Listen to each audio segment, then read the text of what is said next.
Guys, welcome back. This is Emma from Wild Oracle Tarot. My candle is on fire. I'm gonna blow that out really quick. Okay, we got a bunch of smoke now. All right, so we are going to talk about in this video the Major Arcana. That's where we're gonna start with this whole course. So this is video 2, Major Arcana part 1. What is the Major Arcana? What on earth is the Major Arcana? We talked about this in the last video, but the Major Arcana is 22 cards which are of major significance in the reading. They are the ultimate primary themes in which humans experience in their lives, so ranging from the Fool to the World. So we have everything from, the Fool starting his journey to the World, a journey ending, and everything in between there is like the Lovers, the Chariot, the Tower, the Empress, the Magician, Judgment, Justice. There's all of these different cards in there which have very major themes, and that's why it's called the Major Arcana, okay? So basically, I want to get started also talking, I guess that kind of explains the significance of a Major Arcana showing up in a reading. So if a Major Arcana pops up in your reading, you need to pay really close attention to it because, again, it's called a Major Arcana for a reason. It is definitely a major theme in that reading that you need to pay close attention to, no matter where it lands, okay? So first, we're going to talk about the Fool, okay? I'm going to try to get it to focus on the Fool. Might have to tap. Yeah, okay, there we go. So this is the Fool. You can see that the Fool is on a cliff. The Fool is on a cliff and he is about to walk off of this cliff, but he is very excited about it and very optimistic and joyful and ready to go. But the thing about the Fool is the Fool doesn't know very much because he's never been on this journey before, okay? So he is very naive, but very excited at the same time.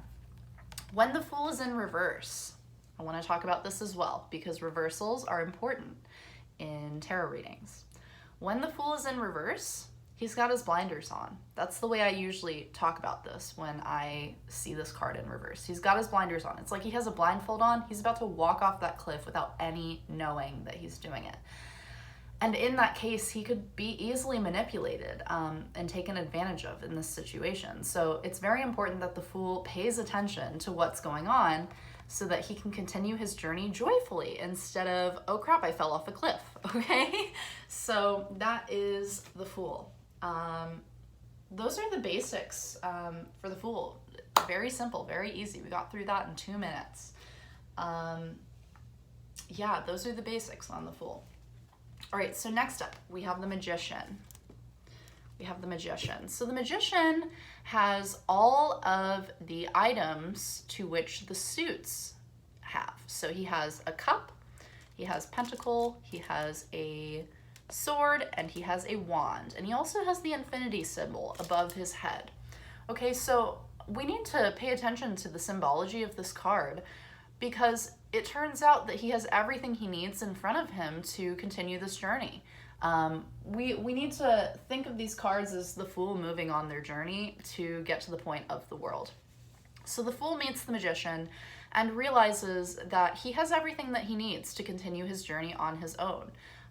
He has everything within himself. He doesn't even need the tools in front of him. Although the tools are useful and they're helpful to him, the tools can represent, potentially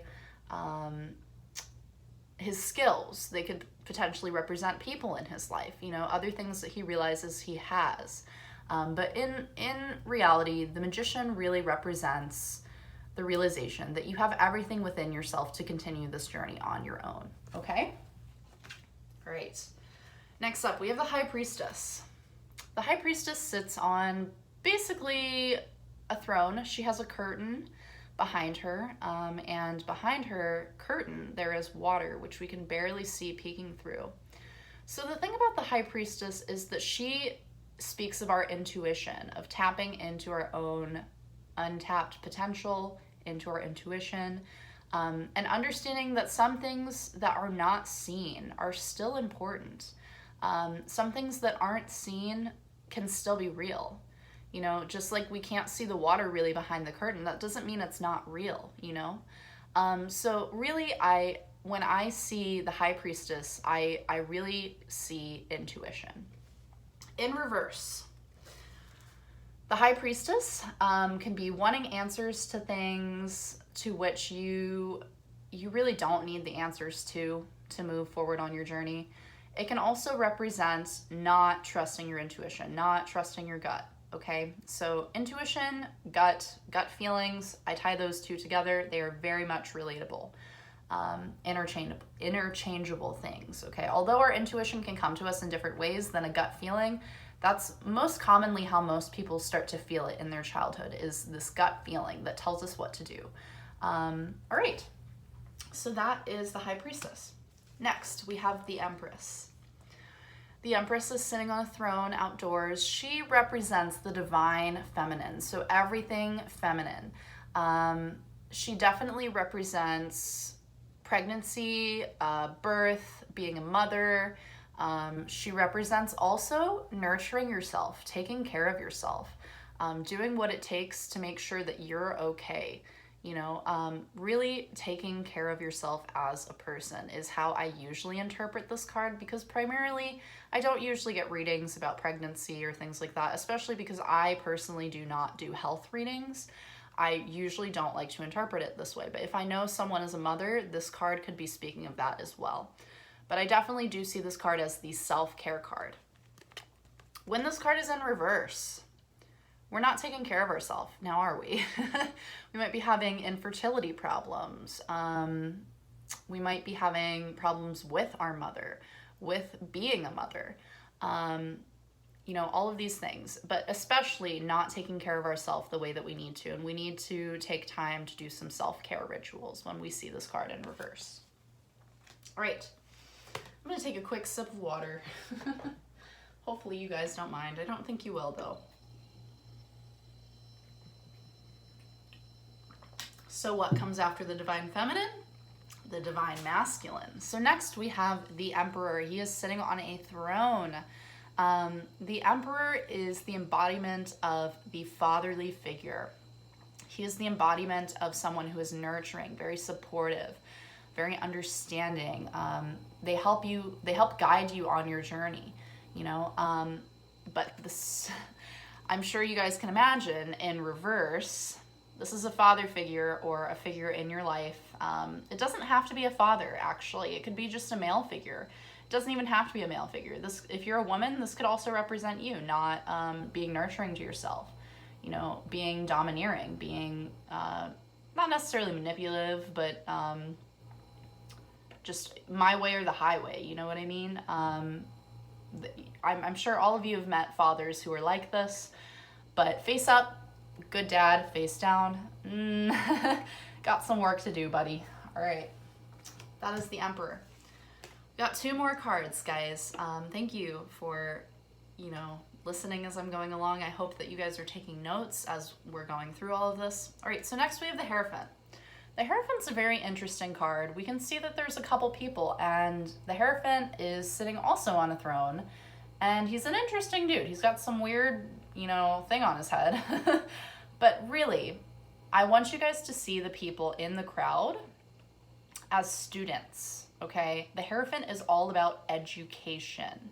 The Hierophant is all about going to a mentor to help you. The Hierophant is all about just teaching in general, being a student, going to college, going to school. Sometimes the card is talking about children going to school. This is really what the Hierophant is talking about. But also, it speaks of groups of people, interacting with groups of people. So when this card is in reverse, we're just having trouble with all of those things. Does that make sense to everybody? I really hope it does.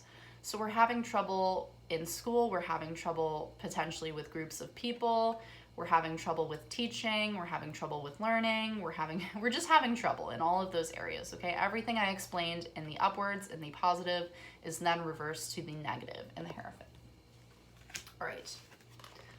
The Lovers. All right. This is the classic Romeo and Juliet. Okay. The Lovers is a wonderful card to get, you know, if you are in love with the idea of love. This is a wonderful card to get, but this is a very intense love between two people. This is not the kind of love, you know, that is easily forgotten.